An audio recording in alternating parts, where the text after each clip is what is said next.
इस कवि सम्मेलन में बहुत आकाश जैसी ऊंचाई देने के लिए उस बड़े सितारे को बुला रहा हूं, जिसे पूरी दुनिया इस वक्त अरुण जैमिनी के नाम से जानती है। हास्य का परमाणु बम देश में कोई है तो वो अकेला एक स्वर है जो आपके बीच आज हम सौंप रहे हैं। और मैं एक बात और कहता हूं, एक सम्मान अतिरिक्त चाहिए आज मुझे अरुण जैमिनी जी के लिए। एक मिनट अरुण भैया, एक मिनट बस केवल। मैं एक तो चेयरमैन साहब के साथ पढ़े दोनों बाल सखाएं, एक बार इन दोनों का इस प्यार के लिए तालियां, ये बहुत बड़ी बात है, आज हमारे गर्व की बात है। और दूसरी बात, वो जिस विरासत को लेकर चले, उनके पिता स्वर्गीय जैमिनी हरियाणवी जी, उनके नाम पर दिल्ली सरकार ने एक पार्क और एक सड़क दी है, उस कवि का सम्मान किया। एक बार याद कर लीजिए एक बड़े कवि को, थोड़ी तालियां ताकि ये परंपराएं चलती रहें। अरुण भाई, ये देखिए बाबूजी के नाम पर खड़े हुए लोग हैं, ये बड़ी बात है, मैं सैल्यूट करता हूं आपको और ये जिम्मेदारी है हमारी। अरुण भाई आए, हाँ, और आप लोग दोनों हाथ उठाकर एक बार भरपूर तालियों से सम्मान करिए श्री अरुण जैमिनी।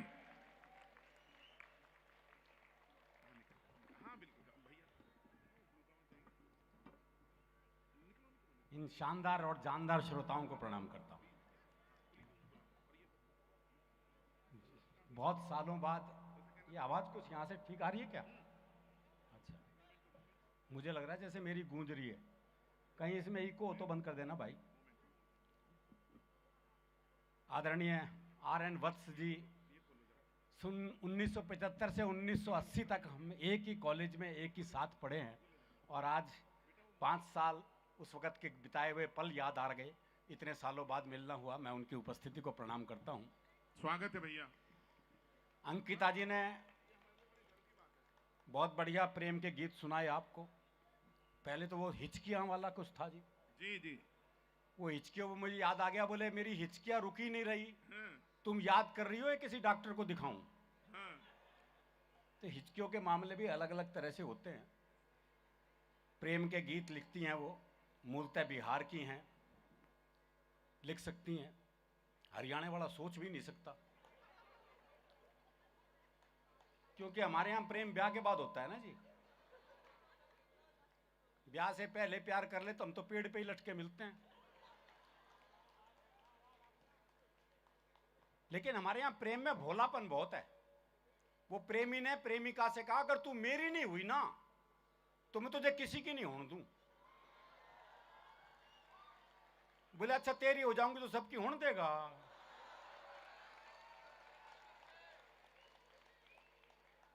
ये भोलापन है भाई। तो हमें पता है हमारा प्रेम कैसा है जी, हम जानते हैं अपने प्रेम को। क्या हुआ, सारे कहां चल दिए एकदम। अभी वो एक की लुगाई मर गई, इसमें हंसने की क्या बात है, एक की लुगाई मर गई तो हम हंस रहे यार। तो उसने एक चित्रकार को बुलाया, बोले मेरी लुगाई का एक बढ़िया सा चित्र बना दे। बोले जी ऐसा चित्र बनाऊंगा चित्र बोल उठेगा। बोले फिर रहने दे। तो हमें वहां पता है हमारा प्रेम कैसा है। भाई मेरा एक दोस्त मिला, उसके दोनों होठ बुरी तरह जले हुए। मैंने कहा होठ कैसे जल गए? बोला पत्नी मायके जा रही थी, स्टेशन छोड़ने गया था, मारे खुशी के इंजन चूम लिया। तो हमारी खुशी भी अलग अलग ढंग से प्रकट होती है। और अंकिता जी, ये कटिंग चाय हमारे यहां दूसरे ढंग से होती है। मैं आपको सही बता रहा हूं। वो एक ने अपने लिए चाय बनवाई तो देखा सामने से एक दोस्त आ रहा है, बोले इसे 1/2 कर दे। अच्छा वो 1/2 कर ही रहा था, इतनी देर में तीसरा दोस्त आ गया, बोले इसे 3 में कर दे। वो 3 में करने लगा, चौथा दोस्त आ गया, बोले इसे 4 में कर दे। वो एक चाय 4 गिलासों में 4 दोस्तों ने मिलके पी। बाद में एक ने पूछा हाँ भाई कितने पैसे हुए? बोला जी कोई पैसे नहीं, इन गिलासों ने धोखे दे दे बस। तो हमारे यहां कटिंग चाय दूसरे ढंग की है। अच्छा, प्रेम में भी संबंध विच्छेद के लिए बड़ी बड़ी बात नहीं चाहिए, बहुत सामान्य बात पे आता है। वो प्रेमी ने प्रेमिका को जैसी सीने से लगाया तो प्रेमिका बोली तेरा दिल बड़ा कुरकुरा है। अरे बोले दिल कुरकुरा कौन है, तेने बीड़ी का बंडल तोड़ दिया।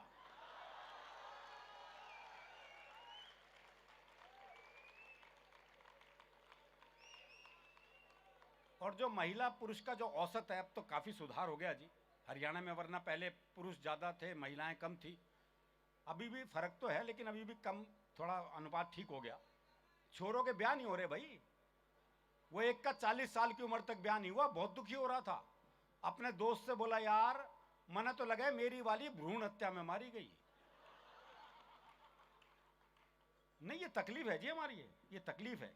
और ये तकलीफ तब और बढ़ जाती है जब ओलंपिक हो या पैरा ओलंपिक, जब हरियाणा की छोरियां पदक लेके आती हैं तो ये तकलीफ और बढ़ जाती है। तो बहुत मस्त मामला है जी। हम तो एक प्रेम की बात चली तो एक छोटी सी कविता याद आ गई। मैंने सोचा पुराने जमाने को वापस लाया जाए और इस बार प्रेम पत्र थ्रू कबूतर भिजवाया जाए।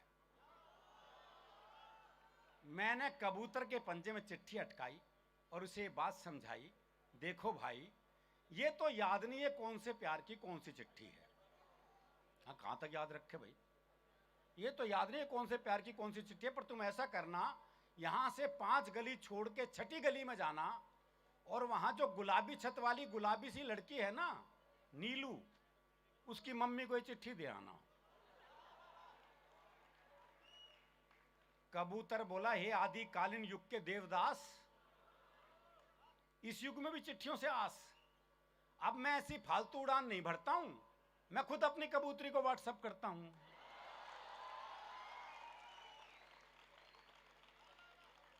वो जमाने चले गए, पहले आदमी 5-5 पेज का प्रेम पत्र लिखता था, कितनी मेहनत होती थी। क्यों बस दी लिखे हैं भाई, हमने लिखे, हमें पता है, बड़ी मेहनत का काम होता था। बाद में सिर्फ नाम ही बदलना होता था। फिर वो टेलीफोन का जमाना आया। मुझे एक शेर याद आ गया कि कर दिया इजहारे मोहब्बत हमने भी टेलीफोन पर, बात तो लाखों की थी 1 रुपए में हो गई। और अब तो मोबाइल का जमाना आ गया है जी। आदमी मोबाइल पे आई लव यू टाइप करता है, वो भी पूरा नहीं करता, ILV और Y, और एक साथ 25-30 को सेंड।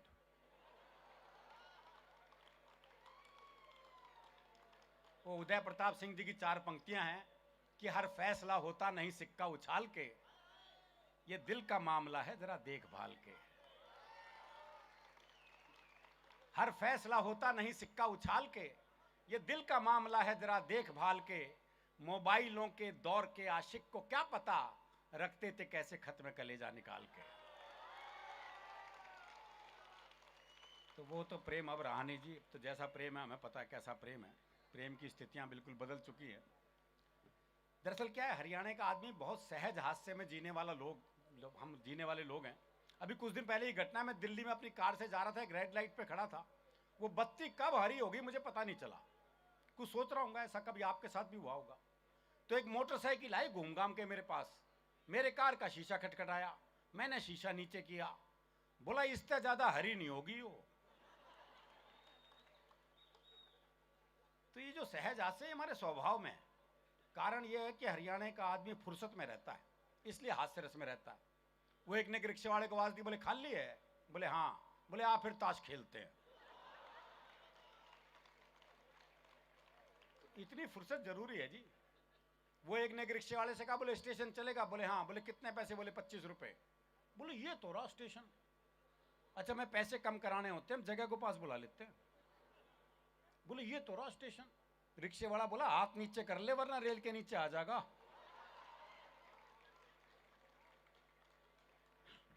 वो एक पहुंच गया हलवाई की दुकान पे, भाई ने छिक्के जलेबी खाई भरपेट। जब पैसे देने का नंबर आया, भाई ने जेब झाड़ दी, बोले पैसे तो नहीं है। अब दुकानदार दुकान से बाहर निकला, 15-20 मिनट तबीयत से धुना पीटा उसे। जब खुद थक गया पीट पीट के, तो वापस दुकान में चला गया। अच्छा, वो भी कपड़े झाड़ के खड़ा हो गया है। बोले आप क्यों खड़ा है, जा। बोले इसी भाव 1 किलो और दे दे। बहुत अच्छे। तो ये मस्ती अपने भीतर रखनी बहुत जरूरी है। आप हंसेंगे तो ये धरती आपकी है, ये आसमान आपका है। अगर रोने बैठ गए तो किसी मिल में वो रुमाल आज तक नहीं बना जो रोते हुए आदमी के आंसू पोंछ दे। अरुण भाई जवाब नहीं, बहुत अच्छे। ये डीपी जूम वूम करके कई बार गड़बड़ भी होती है। हाँ, मैं सही बता रहा हूँ भैया। आदमी पता नहीं खुद करिश्मा कपूर बन के किससे बात कर रहा है, बाद में पता लगे दोनों तरफ गोविंदा ही हैं। ये डीपी से के भरोसे मत रहना आप। हाँ, डीपी बहुत खतरनाक। ये फेसबुक है भी बहुत झूठ का खजाना है। अब जैसे फेसबुक पे ये अंकिता लिख दे कि आज मैं रोडवेज की बस से ऑफिस गई। इसके नीचे कमेंट पढ़िए आप, सो स्वीट। कितनी सादगी है आपके जीवन में। कोई लिखेगा कौन से नंबर बस से जाती हैं, कल से मैं भी जाऊंगा। इसी बात को महेंद्र अजनबी लिख दे कि मैं आज रोडवेज की बस से ऑफिस गया, फिर नीचे कमेंट पढ़िए तो बहुत अच्छे। और किससे जाता, तेरी औकात ही यही है।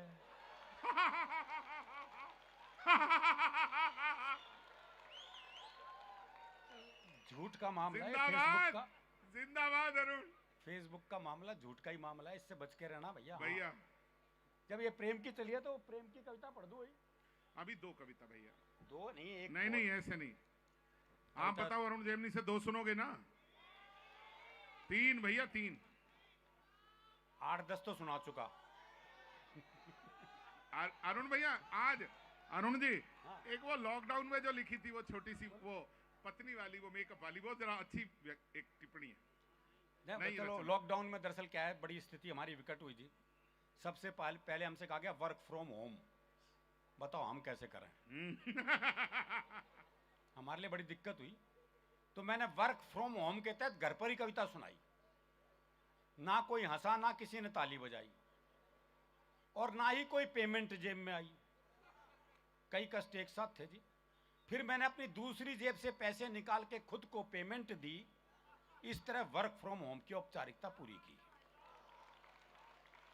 अच्छा देखो आप, मेरी देखा देखी ये रूस और यूक्रेन में जो लड़ाई हो रही है, तो पूरी यूरोप की कंट्री और अमेरिका दोनों वर्क फ्रॉम होम ही कर रहे हैं।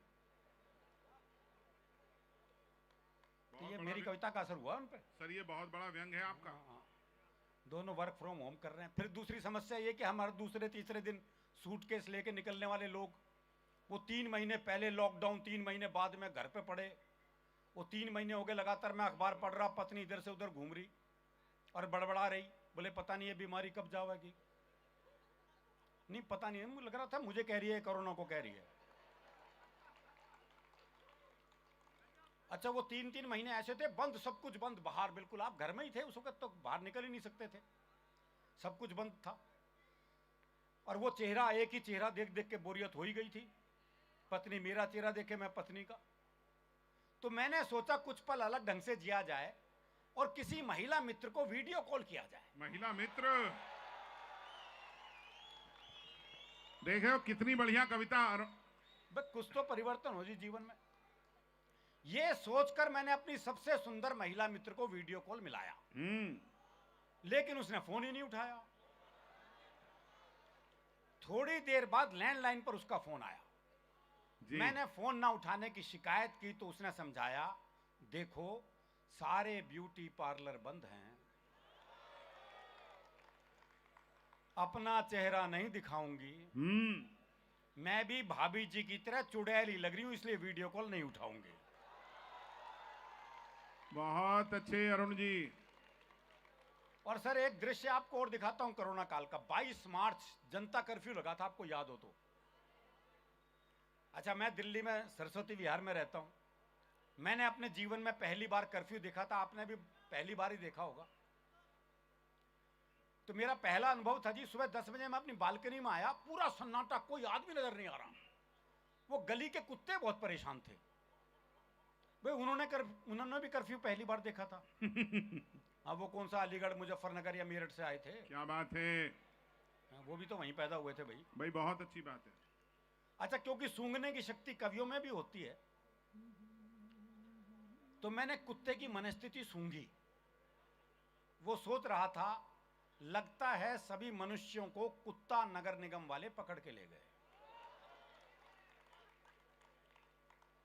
अच्छा वो 5 बजे मोदी जी का आदेश था जी वो ताली थाली बजाने का। तो अचानक 5 बजे ताली थाली शंख एकदम शोर शराबा हुआ, वो कुत्ता हड़बड़ा गया बेचारा। मैंने उस कुत्ते की मनस्थिति फिर सूंघी। वो सोच रहा था, बहुत जल्दी छोड़ दिया इन सबको। अच्छा 7 बजे फिर वापस वही सन्नाटा, एकदम सुर सन्नाटा। उस कुत्ते की मनस्थिति मैंने फिर सूंघी, वो सोच रहा था और मचाओ शोर, फिर ले गए ना पकड़ के।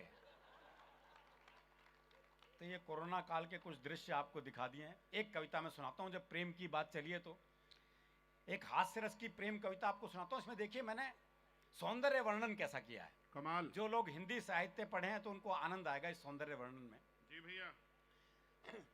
एक लड़की पंत की कविताओं सी कोमल कुंतल बिखराती, पद्मा करके छंदों सी इतराती, बिहारी के दोहों सी कटीली छबीली, रस खान के सवैयों सी रसीली, जायसी की पद्मावत का प्रेम ज्ञान पिए, क्या बात है।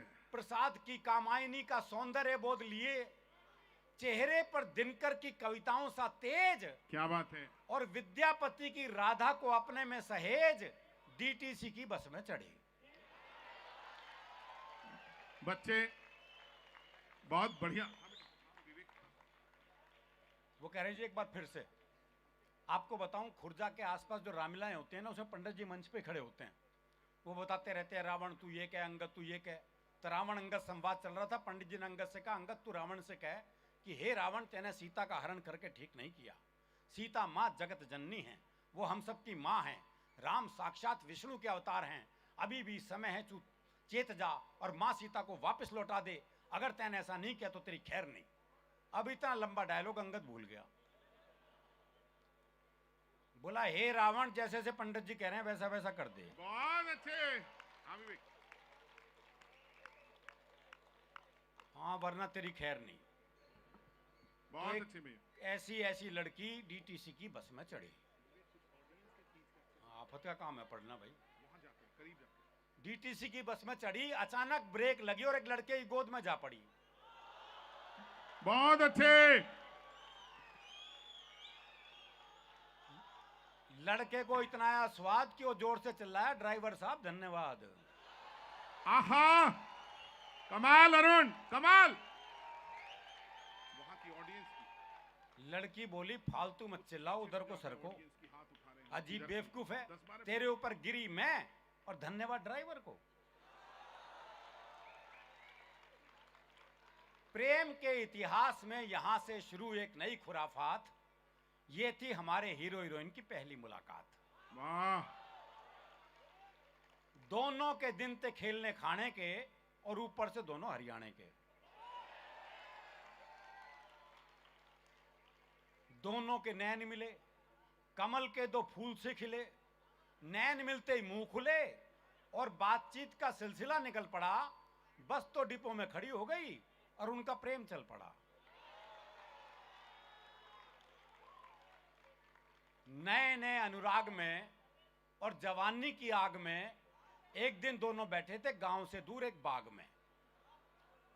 लड़का बोला दिखे ये जो तेरी जोड़ सी गहरी गहरी आंख से ना,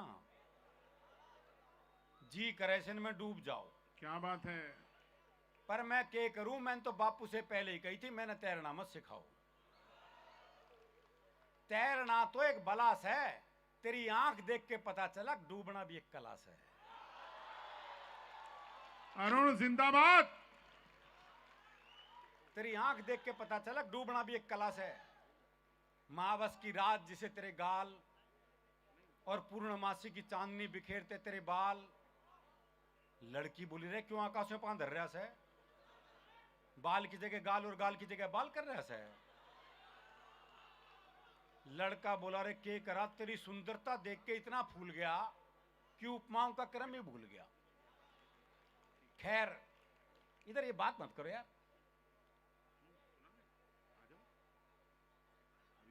खैर अभी अच्छा किया तूने। खैर हुक्के की चिलम में धरे जलते अंगारे से होंठ, बोल ले तो विस्फोट, ना बोले तो कालजे में चोट। बहुत अच्छे। लड़की बोली रहे इन बातों में तो कोई भी खो सके से, इतना मीठा मत बोल मेरे शुगर भी हो सके से। वाह क्या बात है डॉक्टर साहब।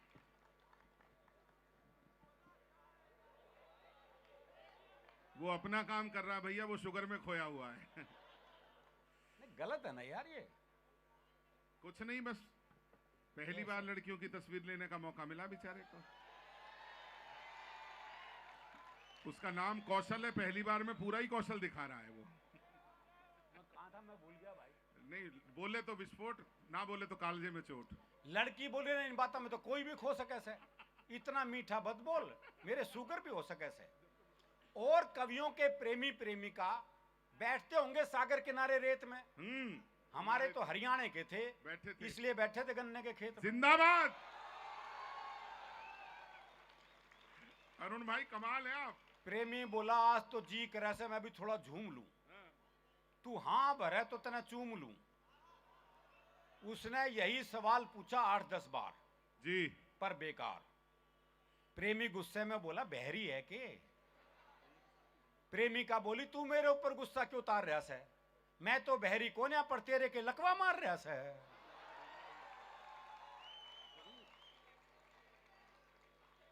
खेत में जब उनके विचार हो गए रंगीले से तो उन्होंने अपने आप को रोका, बोले कल से यहां नहीं मिलेंगे, कल से मिलेंगे टीले पे। अगले दिन लाठी खड़खड़ाता हुआ प्रेमी आया लंगड़ाता हुआ, प्रेमिका देखकर मुस्कुराई, बोली आज तो बहुत लहरा रहा से। बहुत अच्छे। मैंने लगा मां से हमारे ब्याह की बात करके आ रहा से। प्रेमी बोला हाँ मैंने मां से बात करी थी, पर के करूं, मां ने बापू से बात कर ली और बापू ने 2-4 पहलवानों से बात कर ली और उन्होंने 10 मिनट में मेरी ये हालत कर दी कि मां ने लाठी मेरे हाथ में धर दी। मैंने लगा यही गुल तेरे घर में भी खिलेंगे। प्रेमिका बोली फिर तो टीला भी छोड़, अगली बार अस्पताल में ही मिलेंगे। फिर तो टीला भी छोड़, अगली बार अस्पताल में मिलेंगे, क्योंकि मेरा भाई भी तेरे से बात करेगा। प्रेम कथा और परवान चढ़ी, कुछ इस तरह से आगे बढ़ी। प्लास्टर चढ़े थे पांव पे, पट्टी ललाट पे, दोनों पड़े थे अस्पताल की टूटी खाट पे। आगे के दृश्य घनघोर प्रेम से भरपूर रहे थे, एक एक आंखें पट्टी बंधी थी, फिर भी एक दूसरे को घूर रहे थे। बहुत अच्छे। तभी याद हमके दोनों के माँ बाप रिश्तेदार, बोले मानोगे नहीं ये भी कर रहे सो आंखें चार। प्रेमी बोला किस ख्याल में गुम हो, 4 कहां अब तो रह रही हैं 2।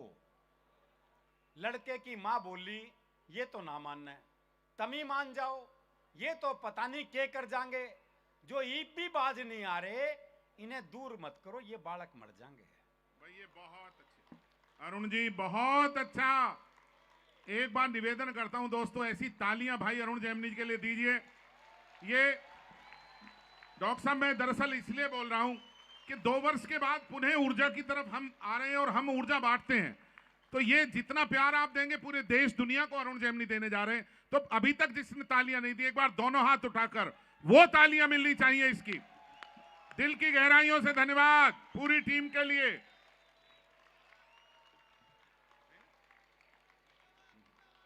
लड़के की मां बोली ये तो ना मानना है, तमी मान जाओ, ये तो पता नहीं क्या कर जाएंगे, जो ईप भी बाज नहीं आ रहे इन्हें दूर मत करो, ये बालक मर जाए। बहुत अच्छे अरुण।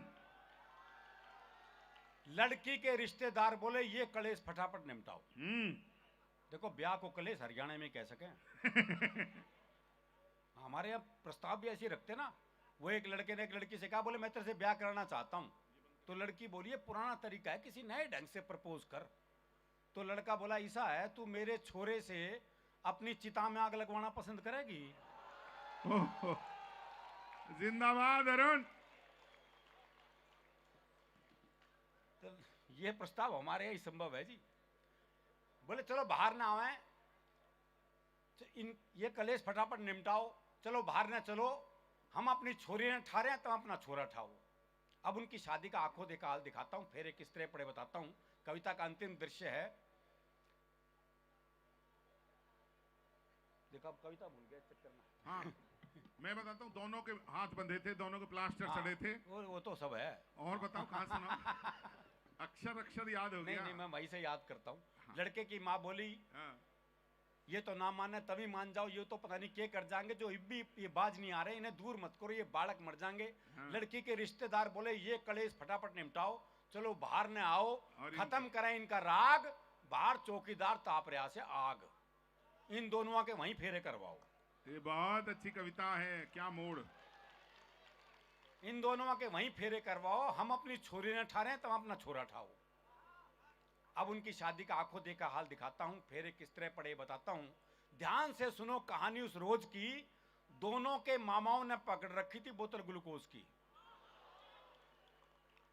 औरतें शनिच्चर के दिन मंगल गीत गाने के लिए हो गई इकट्ठी। गठजोड़ की जगह आपस में बांधी दोनों की पट्टी। चौकीदार दूर खड़ा ठंड से कांपता हुआ बड़बड़ा रहा था, और एक रिश्तेदार बड़बड़ाहट के बीच बीच में स्वाहा बोलता जा रहा था।